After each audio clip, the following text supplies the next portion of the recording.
अस्सलामुअलैकुम वरहमतुल्लाहि वबरकातुहू।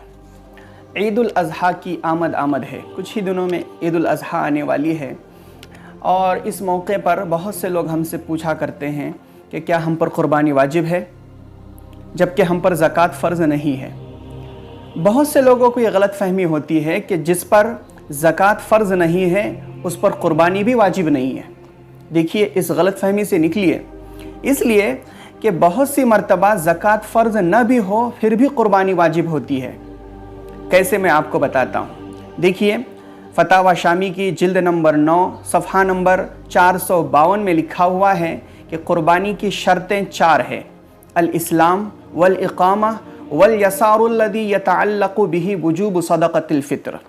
नंबर 1 मुसलमान होना, नंबर 2 मुकीम होना यानी सफ़र में न होना, नंबर 3 इतना मालदार होना कि जिसकी वजह से सदक़े फ़ित्र वाजिब होता है। मालूम हुआ कि सदक़े फ़ित्र जिस पर वाजिब होता हो उस पर क़ुरबानी भी वाजिब होगी। अब सदक़े फ़ित्र किस पर वाजिब होता है ये मालूम करना हमें ज़रूरी होगा। तो याद रखिए कि ज़कात के फ़र्ज़ होने के लिए माल का नामी यानी बढ़ने वाला होना ज़रूरी है। चाहे वो पैदाइशी तौर पर बढ़ना हो, जैसे कि सोना चांदी, उसको आप तिजारत में न भी लगाए तब भी उसमें इजाफ़ा होता है उसकी कीमत में, या फिर तकदीरन बढ़ने वाला हो, फ़ेली एतबार से उसमें तिजारत में लगाने से उसमें इजाफ़ा होता हो, जैसे तिजारत का कोई भी सामान हो। तो जो भी चीज़ सोना चांदी के कबील से हो या तिजारत का माल हो उसमें ज़कात फ़र्ज़ होगी। यानी ज़कात के फ़र्ज़ होने के लिए माल का तिजारती होना ज़रूरी है और सोना चांदी होना ज़रूरी है। सोना चांदी या तिजारती होना ज़रूरी है। यानी ज़कात के निसाब में ज़कात फ़र्ज़ होने के लिए माल का सोना चांदी या तिजारती यानी बेचने की नीयत से ख़रीदा हुआ होना ज़रूरी है, जबकि सदक़े फ़ित्र के वाजिब होने के लिए या क़ुरबानी के वाजिब होने के लिए यह शर्त नहीं है। जो सामान, जो चीज़ें, जो माल बेचने की नीयत से न भी ख़रीदा हो उसकी वजह से भी सदक़े फ़ित्र वाजिब होगा, उसकी वजह से भी क़ुरबानी वाजिब होगी। मैं मिसाल से आपको समझाता हूँ। मिसाल के तौर पर किसी के पास अपने ज़रूरत से ज़ायद एक प्लॉट या घर ख़रीदा हुआ है, या किसी के पास ज़रूरत से ज़ायद गाड़ी पड़ी हुई है जिसके बेचने का इरादा नहीं है, तो सीधी सी बात है कि ये तिजारत का नहीं है, वो प्लॉट तिजारत का नहीं है।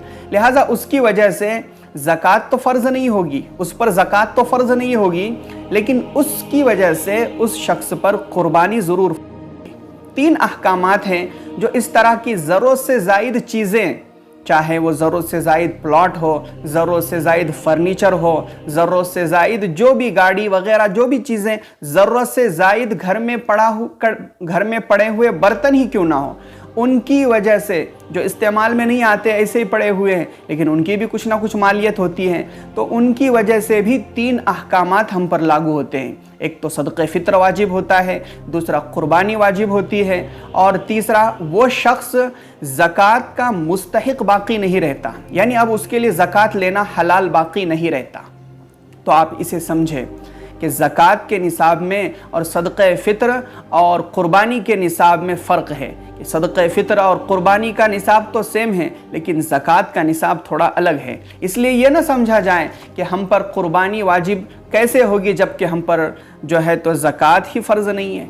इस गलत फ़हमी से निकलना हम सब के लिए ज़रूरी है।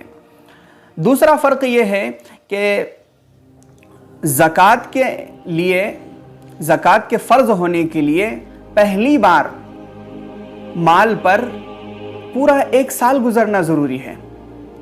पहली मर्तबा माल पर पूरा 1 साल गुजरना ज़रूरी है, जबकि क़ुरबानी के लिए और सदक़े फ़ित्र के लिए यह शर्त नहीं है। चुनांचे ईद उल फ़ित्र के मौके पर जो सदक़े फ़ित्र वाजिब होता है, अगर कोई बच्चा सुबह सादिक के वक्त भी पैदा हुआ था उसकी तरफ से भी सदक़े फ़ित्र अदा करना होगा। और क़ुरबानी के 3 दिनों में तीसरे दिन के आखिरी वक्त में भी अगर किसी के पास इतना माल आ जाए जिसकी वजह से क़ुरबानी वाजिब होती है तो उस पर भी क़ुरबानी वाजिब होगी। यानी तकरीबन 612 ग्राम चांदी की मालियत के बराबर जो जुलाई 2022 में आज के एतबार से तकरीबन 39-40 हज़ार रुपये बनते हैं। तो 39-40 हज़ार रुपये के बराबर अगर किसी के पास जौन सी भी किस्म का माल आ जाए, किसी भी किस्म का माल आ जाए, तो उस पर भी कुर्बानी वाजिब होगी, चाहे वो माल कुर्बानी के तीसरे दिन ही क्यों ना उसके पास आया हो। तीसरे दिन भी इतने माल का अगर कोई मालिक बनता है तो उस पर भी कुर्बानी वाजिब होगी। आप इस मसले को ज़रा समझ लें। तीसरा फ़र्क यह है कि कुर्बानी के वाजिब होने की शर्त यह है कि आदमी सफ़र पर न हो, यानी जिसको सफ़र शरई कहा जाता है, 77 किलोमीटर या उससे ज़्यादा का सफ़र।